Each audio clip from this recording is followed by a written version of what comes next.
Hi நான் அபி. வாங்க ஒரு ஃபுல் டே vlog பார்க்கலாம். இது வந்து ரொம்ப நாளைக்கு முன்னாடி எடுத்தது. ஆனால் என்னால் இப்போ தான் போஸ்ட் பண்ண முடிஞ்சிச்சு. ரொம்பவே லேட்டாக தான் போஸ்ட் பண்ணுறேன்னு நினைக்கிறேன். அன்றைக்கி காலையில் எந்திரிக்கும் போதே வந்து மைண்ட் வந்து ரொம்பவே டிஸ்டர்பிங்காக இருந்த மாதிரி இருந்துச்சு. கொஞ்சம் கஷ்டமாக இருக்க மாதிரி இருந்துச்சு, என்னன்னு தெரியல. சரி, வீட்டு பக்கத்தில் இருக்க கோயிலுக்கு போயிட்டு வந்தால் கொஞ்சம் ரிலாக்ஸிங்காக இருக்கும் அப்படின்னு சொல்லிட்டு தான் காலையிலேயே வந்து நானும் ஸ்வேதாவும் கோயிலுக்கு போகலான்னு முடிவு பண்ணிட்டோம். பக்கத்து கடையில் போய் விளக்கெல்லாமே வாங்கிட்டு வீட்டு பக்கத்தில் இருக்க கருப்பணன் கோயிலுக்கு தான் போயிருந்தோம். இது வந்து எங்கள் வீட்டு பக்கத்துலேயே இருக்குது. ஹஸ்பண்ட் அவங்க வந்து இங்கே நிறைய வேண்டுதல் கூட இருக்குது, குழந்தை பிறந்ததுக்கப்புறம் பண்ணணுன்னு சொல்லியிருந்தாங்க. இந்த வழியாக எப்போ போனாலும் நின்று ஒரு நிமிஷம் சாமி கும்பிட்டு தான் போவோம். ரொம்பவே ஸ்பெஷலான கோயில் எங்களுக்கு. இங்கே வந்துட்டு போனாவே ரொம்ப பீஸ்ஃபுல்லாக இருக்க மாதிரி இருக்கும். வீக்லி ஒன்ஸ் ஆச்சு வரணும்னு ட்ரை பண்ணுவோம், ஆனால் அப்பப்போ மிஸ் பண்ணிடுவோம் வரதுக்கு. அன்றைக்கி இங்கேயே வந்துட்டு போனால் ரிலாக்ஸாக இருக்கும்னு சொல்லி தான் அங்கே வந்திருந்தோம். வீட்டுக்கு போய் பிரேக்ஃபாஸ்ட்டு தான் ரெடி பண்ணிகிட்டு இருந்தோம். வீட்டுக்கு போயிட்டு பிரேக்ஃபாஸ்ட்டுக்கு அன்றைக்கி வெள்ளை உப்புமா தான் இப்போ அடிக்கடி செய்கிற மாதிரி இருக்குது. மோர் கொஞ்சம் குடிக்கலாம் அப்படின்னு சொல்லிட்டு தயிர் இருந்துச்சு, அதை அப்படியே மிக்சி ஜாரில் போட்டுட்டு அதுதான் நான் மோர் தான் சிலுப்பிட்டு இருந்தேன். சிலுப்புறது கஷ்டம், அதனால நம்ம மிக்சிலே போட்டுக்கிட்டு அது ஈஸியாக இருக்கும் அப்படின்னு சொல்லிட்டு பிரேக்ஃபாஸ்ட் சாப்பிட்றதுக்கு முன்னாடியே ஒரு டம்ளர் மோரும் குடிச்சிட்டேன்.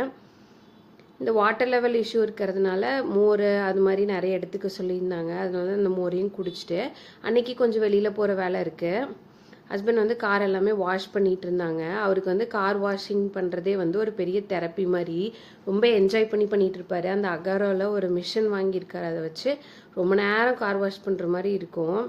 நான் உள்ளே வந்து கொஞ்சம் பாத்திரம்லாம் இருந்துச்சு, அதெல்லாம் வாஷ் பண்ணி வச்சுட்டேன். அத்தையும் வந்து அன்றைக்கி எக் கிரேவி தான் செஞ்சுருந்தாங்க லஞ்சுக்கு. இது வந்து ரொம்ப சிம்பிளாகவும் சீக்கிரமாகவும் செஞ்சிடலாம். ரெசிபி வேணால் கமெண்ட் பண்ணுங்கள். இது எங்கள் வீட்டு நாய் தான். நான் மோஸ்ட் ஆஃப் த டைம் வந்து வெளியில் தான் இருக்கும். அவருக்கா தோணுச்சுன்னா வருவார், வந்து பிஸ்கெட் சாப்பிட்டுட்டு சாப்பாடு இருந்தால் போட்டால் என்ன போட்டாலும் சாப்பிட்டுட்டு போயிடும். தோணுனா மட்டும்தான் வருவார். அன்றைக்கி நாங்கள் அம்மாவும் ஊருக்கு தான் வெளியில் கிளம்பிட்டு இருந்தோம். அங்கே வந்து எங்கள் அத்தை பொண்ணு வந்து விருந்து போடுறேன்னு சொல்லியிருந்தாங்க. அவங்க கல்யாணம் ஆனதுலேருந்தே கூப்பிட்டுட்டு இருந்தாங்க. பட் ஆனால் எங்களுக்கு இப்போ தான் டைம் கிடச்சிச்சு. ஒரே ஒரு செட் மட்டும் 2 பேர்த்துக்கும் பேக் பண்ணி எடுத்துகிட்டு நாங்களும் கிளம்பிட்டோம். இந்த பேக் வந்து இது மாதிரி பேக் வந்து ஃபஸ்ட்டு நான் அன்லிமிட்டடில் பார்த்துருந்தேன். பட் ஆனால் அன்றைக்கி எடுக்காமல் வந்துட்டோம். திரும்ப போய் கேட்டப்போ வந்து ரீஸ்டாக் பண்ண மாட்டோம் ஒரே பேக்கை திரும்ப அப்படின்னு சொல்லிட்டாங்க. அத்தையும் ஸ்வேதாவும் வந்து இங்கே ராஜஸ்தான்லேருந்து வந்து நிறைய ஸ்டால்ஸ் எல்லாம் போட்டிருந்தாங்க. அங்கே இந்த பேக் வாங்கிட்டு வந்திருந்தாங்க. இந்த பேக் ரொம்பவே ஸ்பேஷியஸாக இருந்துச்சு. நீங்கள் உங்களுக்கு வீடியோவில் பார்க்கும்போது எப்படின்னு எனக்கு தெரில. பட் ஆனால் வந்து நேரில் ரொம்பவே ஸ்பேஷியஸாக இருந்துச்சு. குழந்தெல்லாம் பிறந்ததுக்கப்புறம் நம்ம வெளியில் எங்கே போனாலும் திங்ஸ் எல்லாமே கேரி பண்ணிருக்கிறதுக்கு ரொம்பவே ஈஸியாக இருக்கும். இப்போ நான் இது எல்லாத்தையும் வச்சு 2 வாட்டர் பாட்டில் கூட அடிஷ்னலாக வச்சுருந்தேன். அப்பயும் வந்து ஸ்பேஸ் வந்து ரொம்பவே நிறையா இருந்துச்சு. இதோட ப்ரைஸ் வந்து ஒரு 450 600 தான் சொல்லியிருந்தாங்க. எனக்கு எக்ஸாக்டாக ஞாபகம் இல்லை, ஆனால் ரொம்பவே யூஸ்ஃபுல்லாக இருந்துச்சு. இப்போ வாட்டர் லெவல் கம்மியாக இருக்கிறதுக்காக வந்து இந்த RGYN பவுடர் தான் கொடுத்துருந்தாங்க. சரி, அதை ஆஃப்டர்நூனும் குடிக்கணும்னு சொல்லியிருந்தாங்க. காலையில் குடிக்கிறதுக்கு மறந்துட்டேன். ஆஃப்டர்நூன் சரி ஒரு பேக்கெட்டாக குடிச்சிக்கலாம் அப்படின்னு சொல்லி அதை குடிச்சிட்டு லஞ்செல்லாம் சாப்பிட்டுட்டு நாங்களும் கிளம்பிட்டோம். ஊருக்கு போகிறதுக்கு முன்னாடி வந்து தம்பியை பார்த்துட்டு போயிடலாம் அப்படின்னு சொல்லி தான் கிளம்பியிருந்தோம். அவன் காலேஜில் போய் பார்க்கலான்னு சொல்லிட்டு போகிற வழியில் வந்து நான் வீட்லேயே வந்து இளநீ வந்து கட் பண்ணி பாட்டிலில் ஊற்றிட்டு தான் போயிருந்தோம். சரி, டீஹைட்ரேட் ஆகிடக்கூடாது அப்படின்னு சொல்லிட்டு அன்றைக்கி வெயிலும் அதிகமாக இருந்துச்சு.